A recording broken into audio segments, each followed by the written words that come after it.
Hi, I'm Maria. Lately, my life has felt like a roller coaster ride.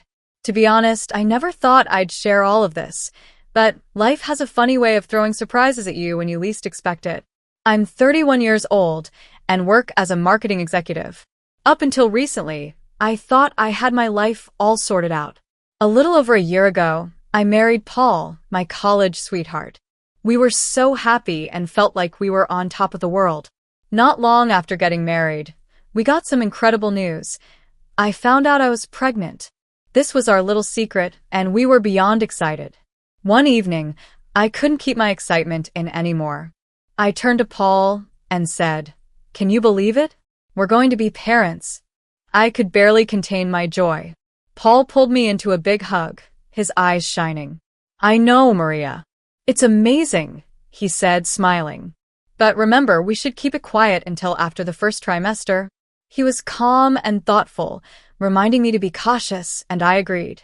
But keeping this huge secret was a lot harder than I expected, especially around Paul's family. Speaking of Paul's family, that's a whole different story. There's Janet, my mother-in-law. She's a nice person, but she can be a bit much. Janet still treats Paul like he's a kid who needs her constant attention and advice. Then there's Paul's dad, Jason, who's usually quiet and doesn't really get involved in family matters. Paul also has two siblings.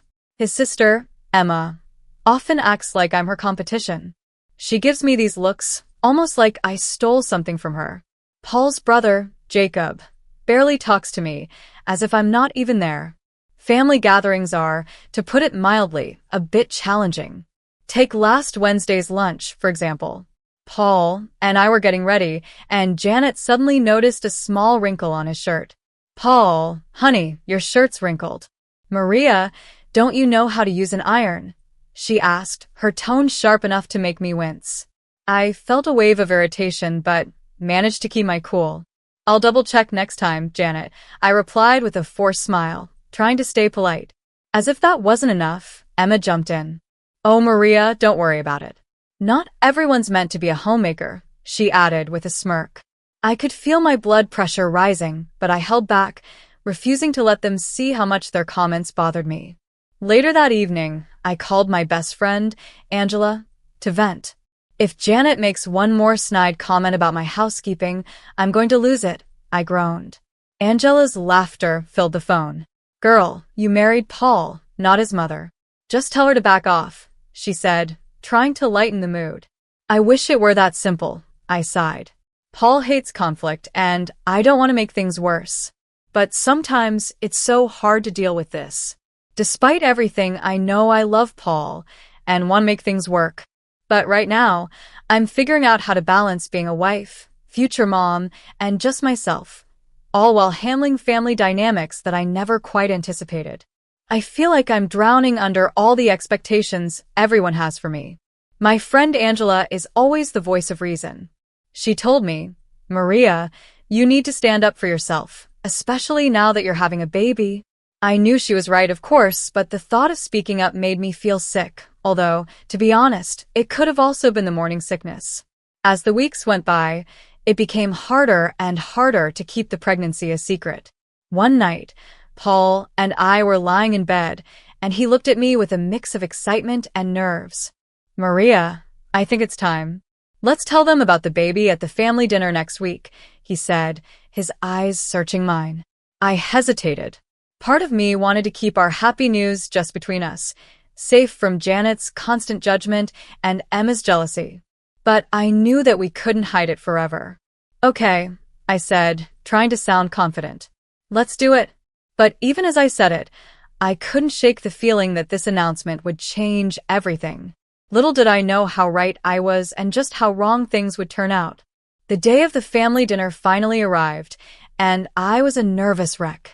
I spent hours cooking, hoping to impress Janet, though I knew that was probably a dream. Sure enough, as soon as we sat down, Janet had something to say. "Maria, dear, the roast is a bit dry. Did you forget to baste it?" she asked, her voice sugary but sharp. I forced a smile. "I'll keep that in mind for next time," I said, swallowing my frustration. Then, as if that wasn't enough, she added, And that dress, is it new? It looks a bit tight, don't you think? Her eyes drifted down to my waist, and I felt my face heat up. Just then, Paul cleared his throat. Actually, Mom, we have some news, he said. My heart pounded as he glanced at me for support. Maria and I were having a baby. There was a brief silence, and then everyone reacted at once. Jason, Paul's dad, actually smiled, which was rare, and Jacob mumbled a quick congratulations. Emma, on the other hand, looked like she'd swallowed something sour. But Janet's reaction was the one that took my breath away. Are you sure, Paul? How do you know she's not making it up? Janet said, her tone icy. I couldn't believe what I was hearing. Excuse me? I managed to say, my voice shaking. It's just convenient timing, isn't it? Janet continued. Right as Paul's career is taking off. Paul looked genuinely confused. What are you talking about, Mom? Emma jumped in eagerly. Remember when Maria was so adamant about birth control? Funny how that changed, she said with a smug look. I felt their accusations crush me, and I couldn't hold back anymore. That was over a year ago. I protested. We decided together that we were ready for a family, but the happy moment was gone. Paul looked uncertain, doubt creeping into his expression. Janet suddenly stood up, her chair scraping loudly. If you're really pregnant, prove it. Her words hung in the air, cutting through what was supposed to be a joyful announcement. I never imagined that sharing this news would turn into a test, a situation where I had to prove my happiness and my truth. I was left standing there, feeling more alone than ever. I repeated Janet's words, my voice trembling with shock and anger. You want me to prove I'm pregnant? You want me to take a test right here? Janet narrowed her eyes.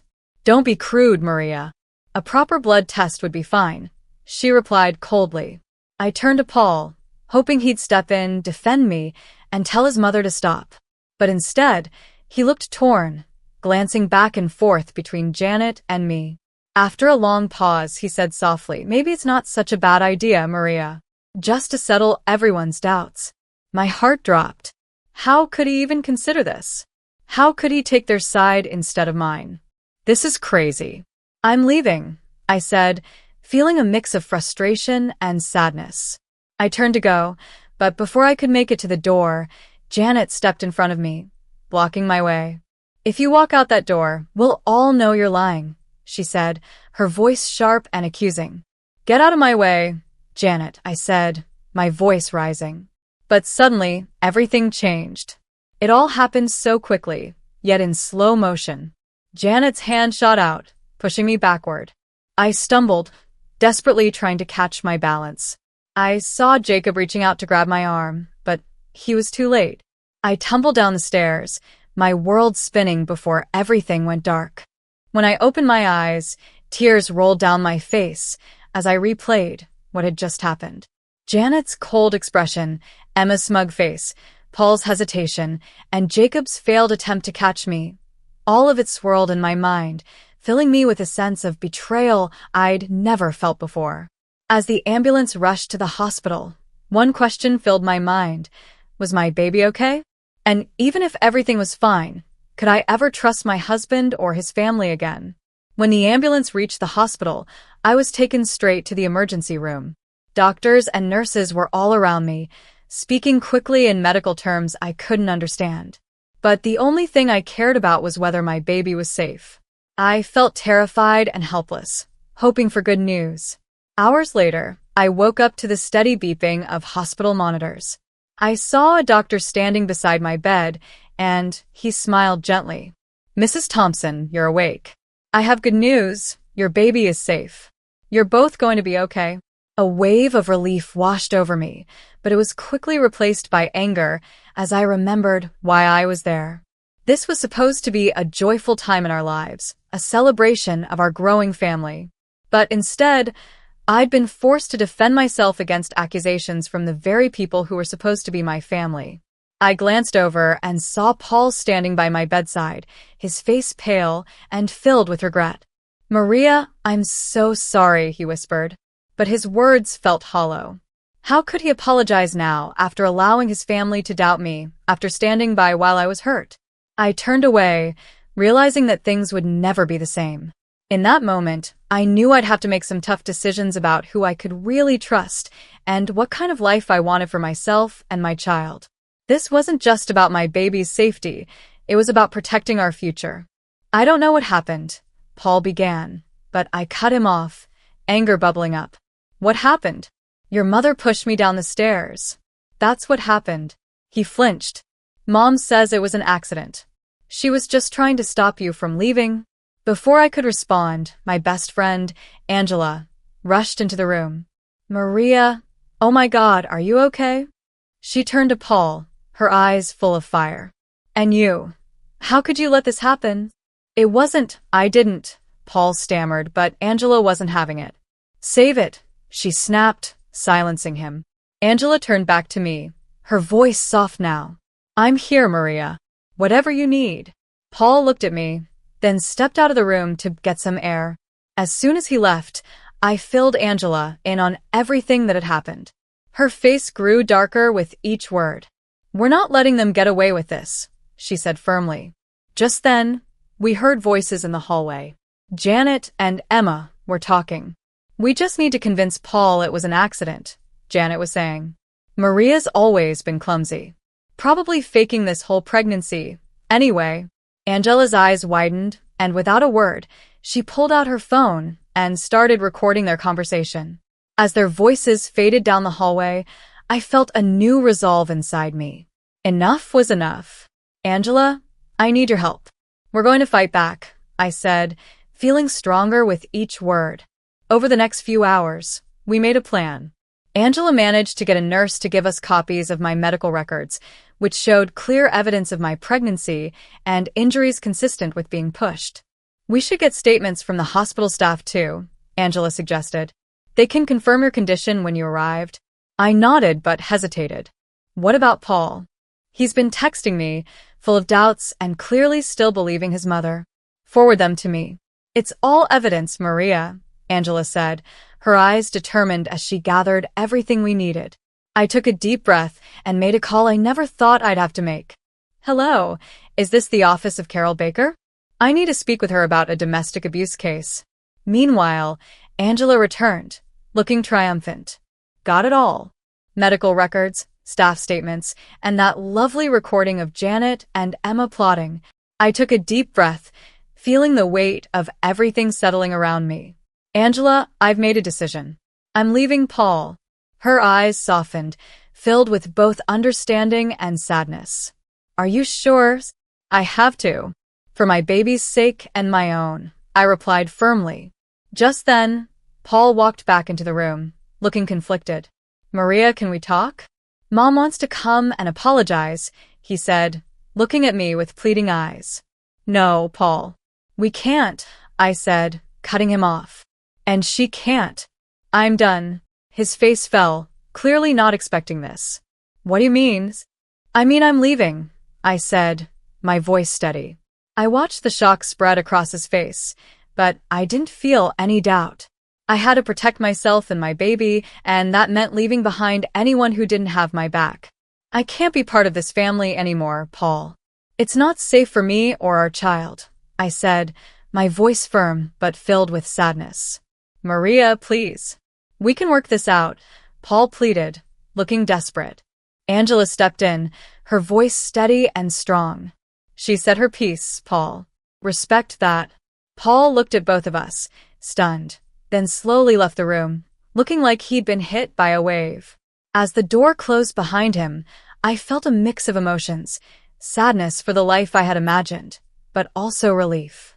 I knew this wouldn't be easy, but for the first time in days, I felt a flicker of hope. I turned to Angela, taking a deep breath. What now? She gave me a determined smile. Now, we get you somewhere safe. Then, we make sure they face the consequences. Months went by and life changed. I was now 8 months pregnant, waddling around Angela's apartment with a belly that was impossible to hide.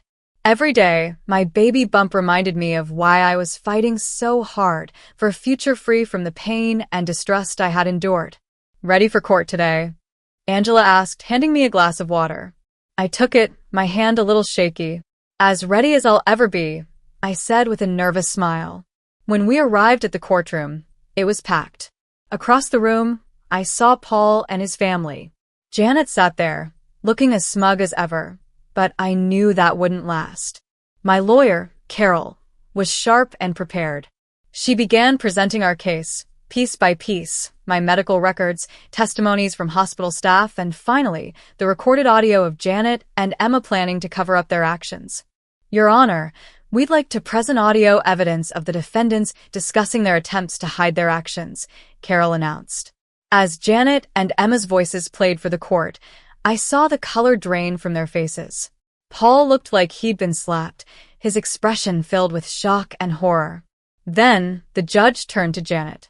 Mrs. Thompson, you pushed your daughter-in-law down a flight of stairs, endangering her life and the life of her unborn child. How do you plead? Janet stammered, her usual composure cracking. It was an accident. I never meant. Save it for your lawyer, Mrs. Thompson. You're facing charges of assault and endangering an unborn child. During a break, Paul approached me.